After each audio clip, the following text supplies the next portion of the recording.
Assalamualaikum warahmatullahi wabarakatuh. Alhamdulillahi rabbil alamin. Wassalatu wassalamu ala asrafil mursalin Sayyidina Muhammad wa ala alihi wa sahbihi ajma'in. Amma ba'du. Hadis Muslim nomor 931. Artinya, diriwayatkan dari Jabir bin Abdullah radhiyallahu anhu bahwasanya dia pernah mendengar Rasulullah sallallahu alaihi wasallam bersabda ketika beliau berada di Makkah pada tahun penaklukan, sesungguhnya Allah dan Rasul-Nya telah mengharamkan penjualan khamar, bangkai, babi, dan arca. Lalu ditanyakan, "Ya Rasulullah, bagaimana dengan lemak bangkai yang bisa dipakai untuk mengecat kapal, untuk meminyaki kulit, dan orang-orang mempergunakannya untuk lampu?" Nabi SAW menjawab, "Jangan, itu haram." Pada saat itu Nabi SAW juga bersabda, "Semoga Allah mengutuk orang-orang Yahudi. Sesungguhnya ketika Allah Azza wa Jalla mengharamkan lemak bangkai kepada orang-orang Yahudi, mereka mengolah lemak tersebut lalu menjualnya, kemudian mereka makan hasil penjualannya." Hadis ini juga diriwayatkan oleh Al-Bukhari nomor hadis 2236. Hadis Muslim nomor 932.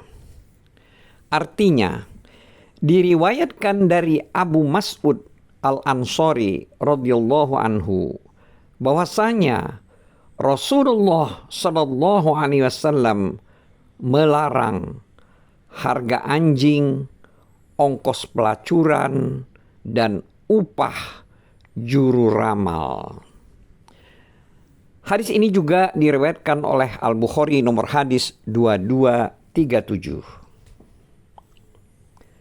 Hadis Muslim nomor 933. Artinya, diriwayatkan dari Abu Zubair, ia berkata, "Saya pernah bertanya kepada Jabir radhiyallahu anhu mengenai harga anjing dan kucing. Dia menjawab, Nabi SAW melarang hal itu." Hadis Muslim nomor 934. Artinya, diriwayatkan dari Rafi bin Khadi radhiyallahu anhu dari Rasulullah sallallahu alaihi wasallam, beliau pernah bersabda, harga hasil penjualan anjing adalah kotor, ongkos pelacuran adalah kotor, dan upah tukang candu adalah kotor. Hadis Muslim nomor 935. Diriwayatkan dari Ibnu Abbas radhiyallahu anhu, ia berkata, Nabi sallallahu alaihi wasallam pernah dicandu oleh seorang budak milik Bani Bayadah. Lalu Nabi sallallahu alaihi wasallam memberinya upah. Kemudian beliau minta kepada tuan budak tersebut supaya memberinya keringanan dalam melaksanakan kewajibannya. Seandainya ongkos tersebut haram, tentu Nabi SAW tidak memberikannya. Hadis ini juga diriwayatkan oleh Al-Bukhari nomor hadis 2103. Hadis Muslim nomor 936. Artinya, diriwayatkan dari Humaid, ia berkata, Anas bin Malik radhiyallahu anhu pernah ditanya mengenai hasil kerja tukang candu.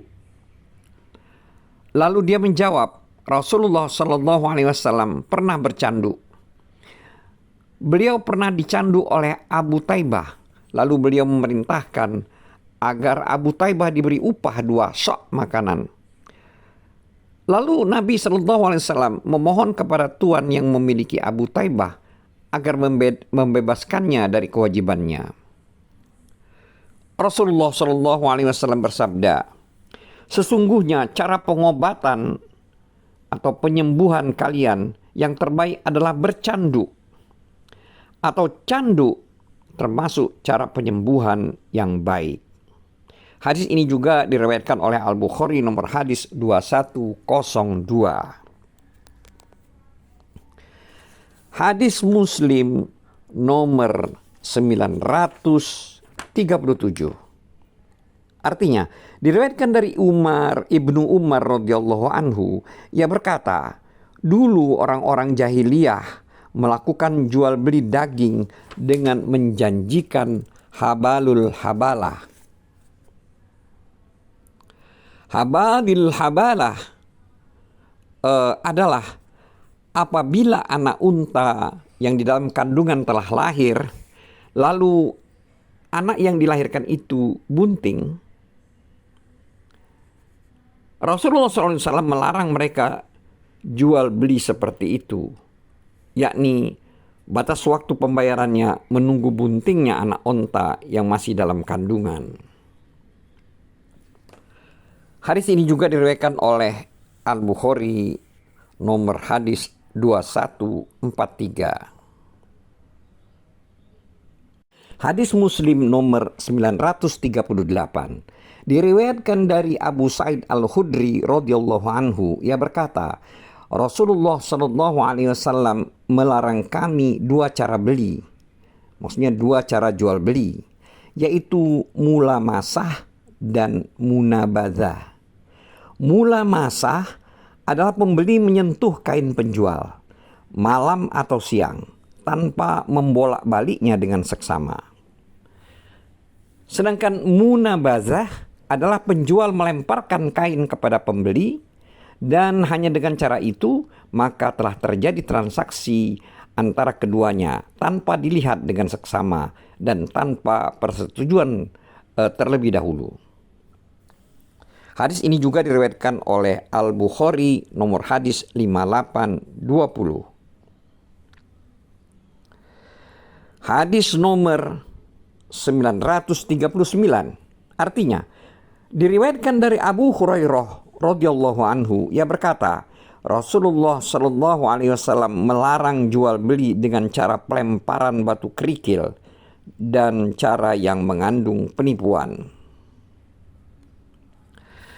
Hadis Muslim nomor 940.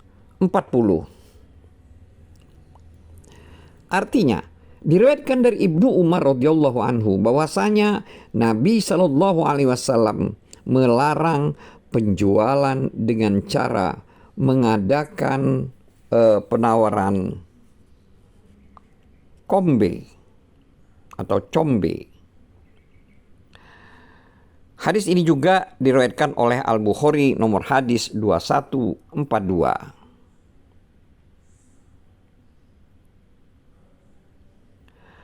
Hadis nomor 30. Maaf, kita artikan maksud penawaran combe itu adalah penjual menyuruh kliennya agar pura-pura menawar apa yang dijualnya dengan harga yang tinggi supaya orang lain tertarik untuk turut menawar. Hadis Muslim nomor 941.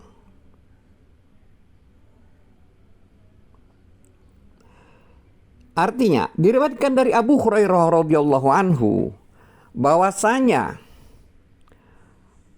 Rasulullah Shallallahu alaihi wasallam pernah bersabda, "Janganlah kalian mencegat para pedagang sebelum sampai di pasar." Maksudnya untuk dimonopoli. Barang siapa menghadang pedagang lalu membeli barang dagangannya, maka si pedagang sesampainya di pasar berhak menentukan pilihan antara tetap menjualnya atau membatalkan penjualan.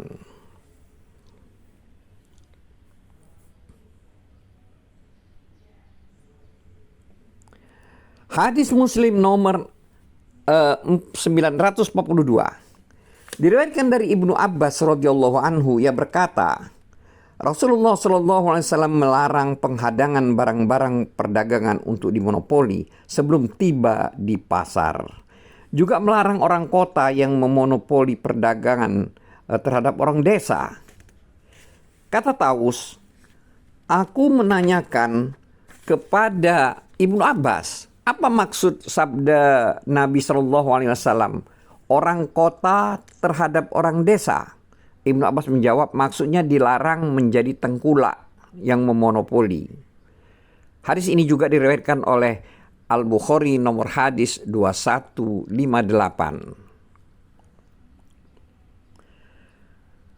Hadis Muslim nomor 943. Diriwayatkan dari Ma'mar bin Abdullah radhiyallahu anhu, ia berkata, Rasulullah SAW pernah bersabda, barang siapa menimbun barang dagangannya agar harganya naik, maka dia berdosa.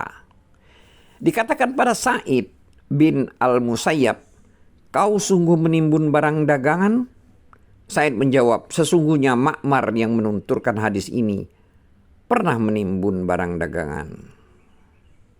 Wallahu a'lam bissawab. Wabillahi taufiq wal hidayah. Wassalamualaikum warahmatullahi wabarakatuh.